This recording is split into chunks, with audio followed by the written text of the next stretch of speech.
conversation about how to validate a an idea of what makes your brand stand out. Like that's how the conversation started with Ed and me here as we were prepping for this recording, and we very quickly got into a conversation that I have with many of my customers, which is who's your real avatar? Like who are you aiming to help with this, right? And we started talking about, well, I really want to, or Ed said, I really want to help my customers accept that they can make their competition irrelevant. So let's explore that a little bit further, because we were kind of in the middle of trying to dig a bit more into this. So what are you trying to learn with this experiment that you're preparing? By the way, experimentation is one of the key aspects of the 48-hour book method. We'll go into that in a lot more detail as we go through this conversation. So let's start there, Ed. Like, what do you want to learn?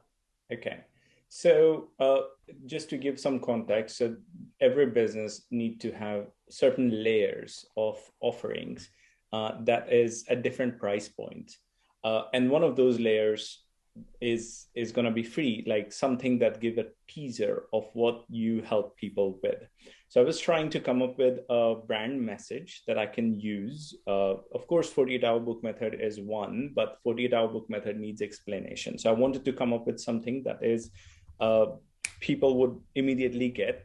And I believe there's a problem in the market, and I wanted to test whether this problem really exists or it's just my imagination.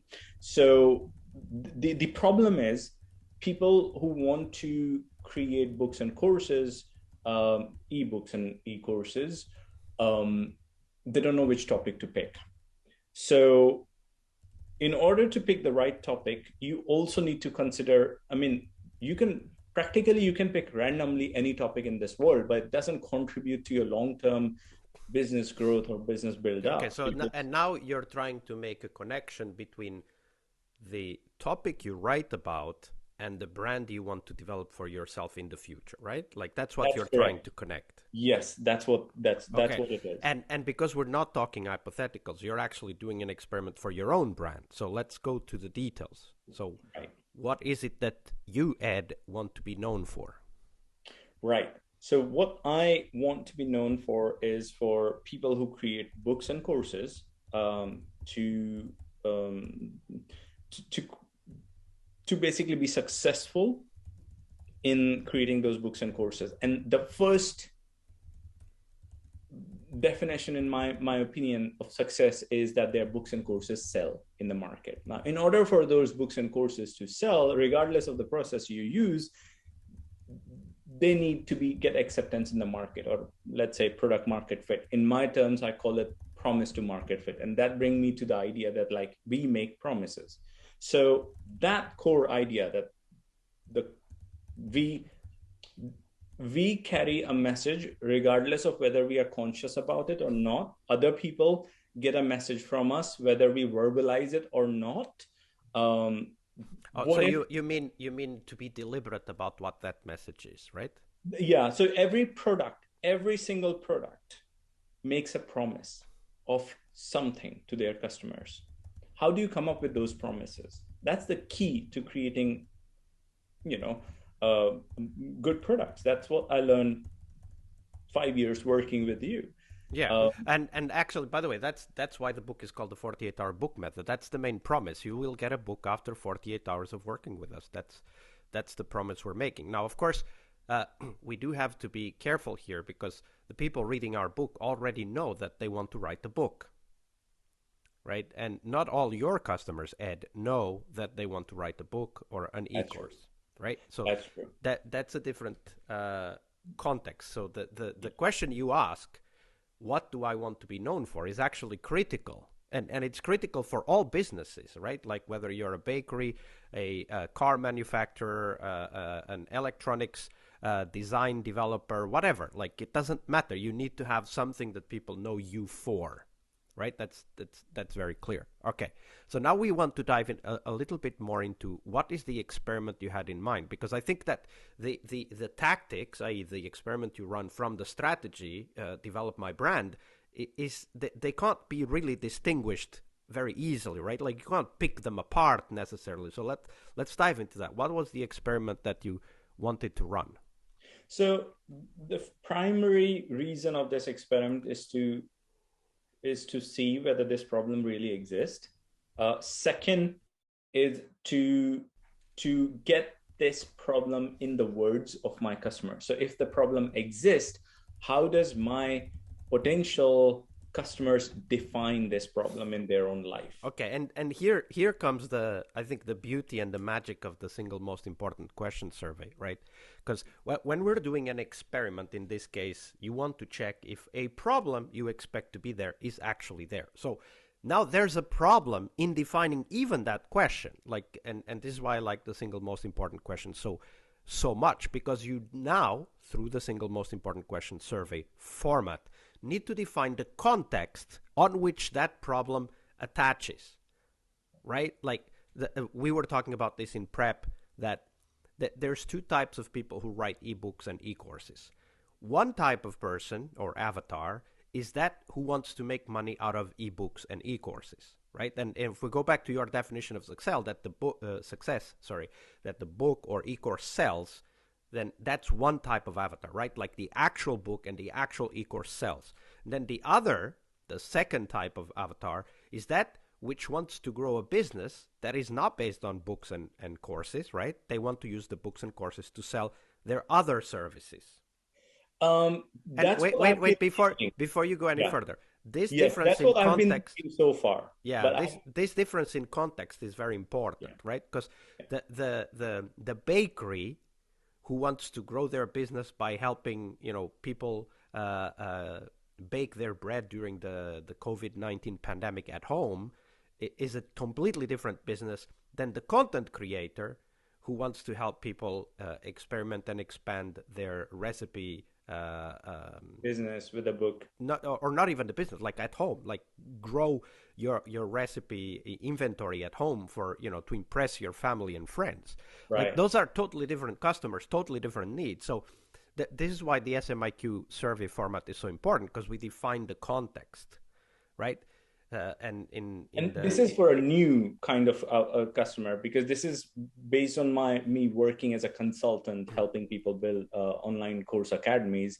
I discovered that I thought people want to build online course academies to upsell their higher ticket consulting or coaching services and stuff. But what I'm end up attracting, I don't know, it's my face or my message or my sound, who knows, the type of people I end up attracting or the more reality around me is this.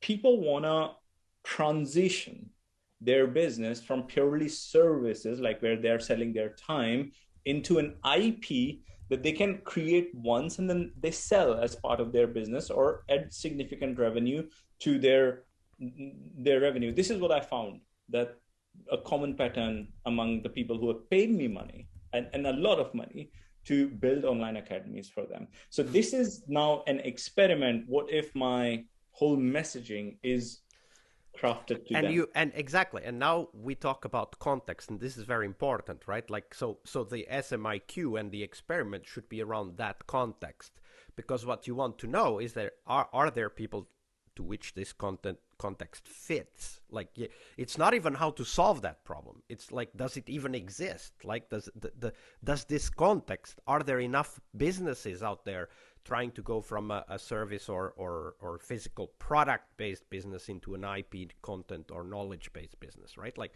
we want to know, is this even a thing out there? So the SMIQ helps us with this immensely, because it starts by defining the context. It starts with regarding X, where X is your context, and here would be regarding transitioning from a purely service or product business to a content or passive income business. What is your single most important challenge, question, or struggle right now? Right? This is why the SMIQ format is so powerful, because it helps us, the content creators, as well as the customers, understand the context and, of course, decide on the customer side, does this context fit me at all? Now, I would guess that there's probably quite a lot of businesses that fit the context that you have defined. But that's a guess, right? So now we need to figure out, okay, so how do we actually get this tested out in the market? So you said you wanted to do a report and you wanted to do a landing page. Okay, so I would not do that. And now we come to the how can we make this better and faster? I would actually do what we advise our 48-hour book method coachees to do, which is first interview 3 people. Ask the SMIQ face to face or on a video call so that you have the opportunity to go deeper, right? You can ask questions, after you ask the SMIQ and you get the first impressions, you can ask questions such as, what made you want to transition to at least part of your revenue coming from a content business or a e-course/book business? Have you studied that business at all? Do you know what's involved with publishing of e-courses? Have you looked into platforms? Like all of those questions that are about us understanding the avatar's journey in that transformation that you're indicating might be there, right? Like this will to move from product or service to content or knowledge business. Which one do you advise? Should I go and look for fresh people, or I already have 3 clients for whom I'm solving this problem? I should go and ask them. I would start with the ones you know. And because of that, you're also trying to figure out, okay, but where do these people hang out, right? Like we talk about the sales safari from somebody else's method, I forget now. But the idea is you have to go where the customers are. So as you talk to these first 3 customers, you want to figure out, what platforms they've looked at, have they found some forums, what kind of search have they done on Google or some other websites about this, because you want to know where these people hang out, right?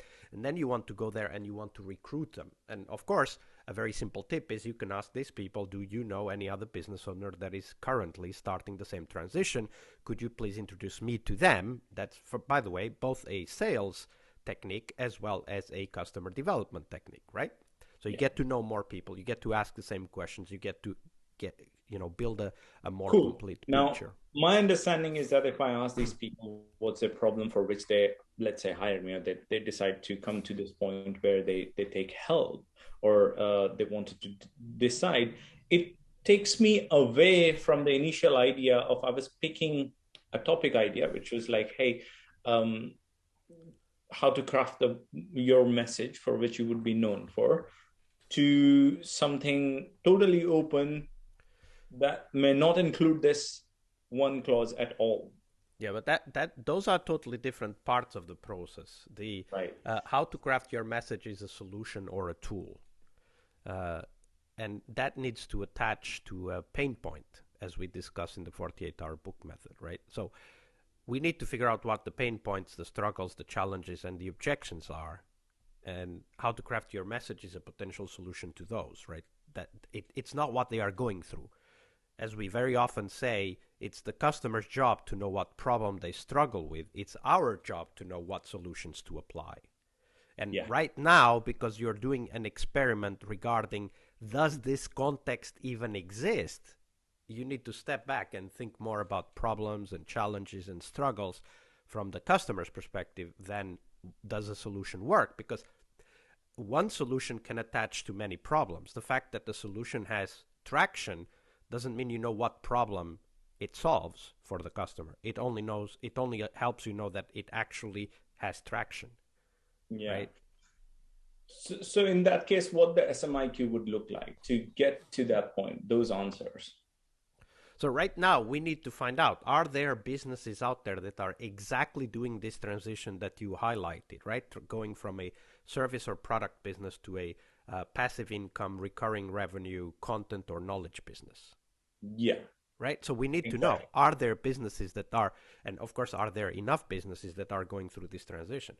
If that's the case, then there's a lot of things we can put together to offer them, but you need to ask, the SMIQ needs to start from that context, right? Regarding transitioning from a purely service business, in the case of your photographer, to a knowledge, content, and passive revenue business, right? And now you're assuming this, right? And then you hear what they say, and you figure out, is what they're saying even coherent with that transition? Is this transition even a reality? in the customer's mind. It might be, it might not be. Right? If you get an answer from the perspective, what do you mean transitioning? I just want to grow my revenues. Yeah. Okay. Yeah. And then it's probably not something that they want to transition to, but it's maybe a business opportunity that they want to explore, which comes with another bunch of assumptions, right? Like all businesses will do these tests or quick opportunistic changes in their tactics at some point in their life, but for those you need probably made for you quick to results type of services and solutions to offer them, while others may actually want to go to a content knowledge business, in which case they need to transform the way they look at their own business. Could be, but if I have to replace the word transition with something else, I would say replace service income with e-course income, or service income with let's say digital book sales income. I mean, digital book sales. Yeah, but you can ask the SMIQ that way too. Yeah. Right. So when it comes to building your, let's say, how do I phrase this? When it comes to creating and selling your digital course, what's the single biggest challenge you're facing right now? No, that's not the SMIQ, because they don't want to create e-courses or books. They want to replace their service revenue with recurring passive income. Right. So when it comes to replacing a significant or replacing your service income with recurring passive income, what's the biggest challenge you're facing right now? Yeah, and this, of course, assumes they know what passive income is. So I would probably ask that question first. Do you understand the concept of passive income? Have you seen that in your research? Have you considered that as part of your potential future business opportunity? If they say no, you have to have another SMIQ. Right. Because if they don't know what passive income is, you can't use that in the context. Passive income, I can take a leap of faith that they understand, because at least all three of the clients that I've got currently, they have used this word. But then I would ask them to define passive income first before I ask the SMIQ, and don't make any comment. Just listen to what they say, because that informs your copyright, your sales copy, for example. Yeah. You maybe not want to use passive income. Maybe you want to use some other words or keywords that they use to define what passive income means for them, right? And after that, then I would ask the SMIQ, including passive income in the SMIQ. But it's very important to understand the context of the customer. And passive income how do I connect with the idea that I had? Sorry, let me just say that passive income is a high-level keyword. And it is not good for us to assume that everybody understands the same by a high-level keyword, especially if it's very much used in internet marketing. Yeah, now that I think of, it is overused. It could mean anything. It could... Or as I usually put it, if passive income is a solution, what's the problem? And you want the customers to talk about problems, not solutions, because they don't know the solution. That's our job. That's not their job. Right? I mean, the first thing that comes to my mind is they don't want to work with clients anymore, or they want to reduce the number, but that's exactly what you should have in the copy, right? Like that should be the big promise you should offer them. Yeah. If that's what they tell you, right? If what they tell you is, I want to reduce my working hours from 60 hours a week to 20 hours a week. Yeah. That's a totally different problem. Right? And I mean, that's their envision of the future, but the problem is how you get there, right? So this is very important. This is why we insist so much on understanding your avatar and always focus on what are the pain points, the struggles, the challenges that they are facing, because it's our job to know the solutions. It's not their job. Yeah. And how do I connect with the initial idea that I had? So if I want to test like, hey, because here's what my thought process was going. Before going there, what's the initial idea that you had? The initial idea was to test the core messaging that I want to be known for. So the core messaging that I was thing that I could lead with um, was that I help you create breakthrough products by making you stand out from everyone else, from what something, stand out from competition, or some, in other words, I help you craft um, or the free report that I wanted to create help you craft a core message that make you stand out. And I'm the person. So if you remember Ed can, you also remember Ed can help me stand out with my course and books. So this is what like kind of a propaganda approach that was, there's a bunch of steps you've leaped over as you define that, right? So first, you've already assumed that the biggest problem your customers have is to stand out. I don't believe that's the biggest problem, although it might be. That's why we run experiments.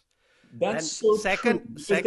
They never mention it themselves. I end up telling them like, look, this is the missing part. Like you're thinking you will just create a course and it will sell.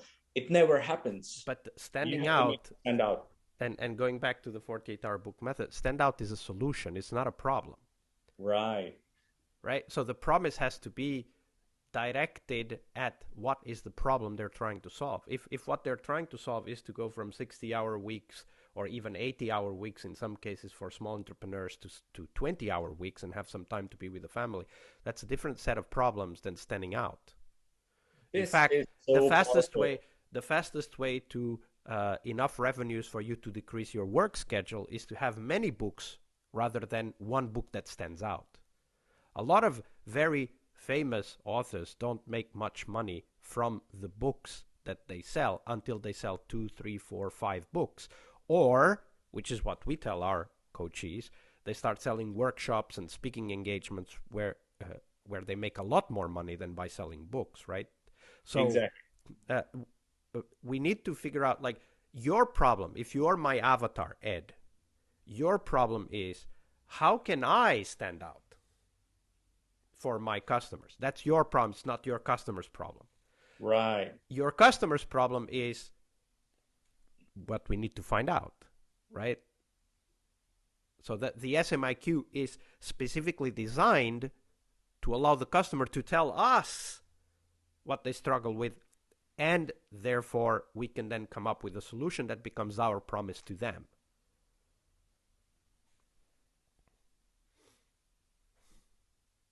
Yeah. So it changes so many things in my head. I'm trying to catch up with my writing, taking notes. No worries. But that's completely different, and it's so much more powerful that the actual problem they are facing in their day-to-day is not, according to them, is not the competition. It's just that they have to show up to work all the time. As long as they're showing up. And if they don't show up, they don't get paid. Like, that's another thing, right? Yeah.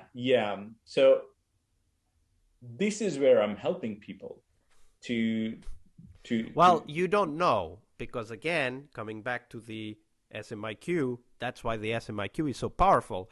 They will tell you what they are struggling with. Okay. So with this knowledge, with this new knowledge, new understanding, new angle, how would I craft an SMIQ to validate or invalidate this hypothesis, this assumption? Okay, so the hypothesis is that there's many businesses out there that are considering the role of ebooks and e-courses in their business or product, service or product mix, right? They want to somehow start either creating, or they have considered how ebooks and courses could help them grow the revenues. Now, we don't know why they want to do that.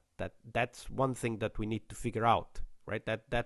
I would add that to the script after the SMIQ, right? Yeah.